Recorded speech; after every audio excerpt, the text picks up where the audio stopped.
Welcome back. Yes, we're about to cross the final frontier, and as I re-energize with some silky smooth flavors, we're going to take an opportunity to have a bit of a history lesson. In fact, probably look as far back as we possibly can while we savor these moments. And we've spent the entire morning up in the skies, from reminiscing about the first time you were on a flight to being able to fly via an insanely cool simulator. Now we're going to soar further into the sky to learn about stars and galaxy formation this morning for our latest Final Frontier segment with the science engagement astronomer who has us engaging, and he's from the South African Astronomical Observatory. It's Dr. Daniel Kahneman. Dr. Dan, good morning. How are you, buddy? Good morning. Thanks. Yeah, I'm good. So I'm very cool. I'm loving the fact that we normally kind of throw forward and look at the latest advancements in our exploration of space. Now we're looking back. Way back. So I'm going to start with a couple of big questions that I know are nearly impossible to answer in this amount of time, but I know you're the man to do it. In the simplest terms possible, how are stars actually formed? all right, so stars are formed out of something called cloud collapse. So you'll get a cloud of gas out in space. It's very similar in sort of appearance or feeling to a cloud in the sky. And under gravity, all of that gas gets pulled together, it makes it more and more dense, and ultimately, once it gets dense enough, it gets hot enough, and it'll ignite and form a star. And that's where the fusion begins, and it keeps burning. So how does this then lead to the formation of galaxies, and what is in a galaxy to have it called a galaxy? What makes it up? So a galaxy is just a collection of stars. So generally billions or hundreds of billions of stars.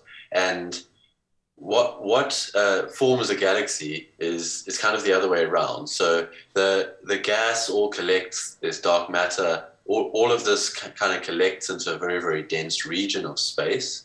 And within that region, stars begin to form. So you first have a very dense region. It's surrounded by dark matter. There's a whole lot of gas in there, which condenses and starts to begin forming stars. Then, because there's so much gas over so many years within a galaxy, more and more stars form and the galaxy builds up. We're looking at some beautiful visuals here that are obviously speeding up billions of light years so that we can see it all playing out. And I think this is where the scale of space starts to warp our minds. Now, we know, thanks to great minds like yours, that the Milky Way is roughly 13.51 billion years old. How many stars are in our Milky Way? When we look up at that beautiful night sky, what are we seeing? So in our galaxy, there's about 200 billion stars. So that's kind of an estimate. We're estimating it based on the mass of the galaxy. So we can measure the mass of the galaxy quite accurately. To find all 200 billion stars is very difficult. So we don't have an exact count, but we can estimate. The one thing to mention there is we just saw that great visualization is galaxies don't necessarily form in isolation, and that's something which is very interesting.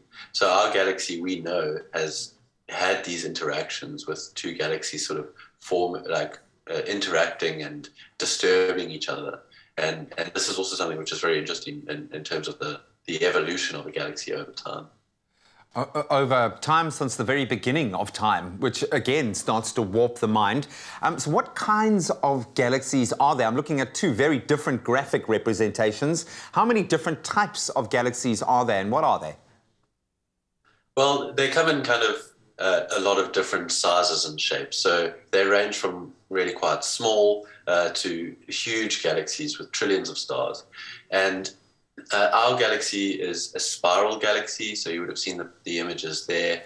We have spiral arms. It kind of spins around. It's a very flat disk, and that's a fairly common type of galaxy. But there are other forms of galaxies which are much, much bigger, which are elliptical galaxies. So now they're a kind of a round or an ellipse sort of oval, much bigger, much older. So these are generally redder. The spiral galaxies are generally bluer. And those are the two main types. Although, as you can see, they come in all shapes and sizes. And we know that there are about 2 trillion galaxies in our universe, and no two are the same. Wow, man.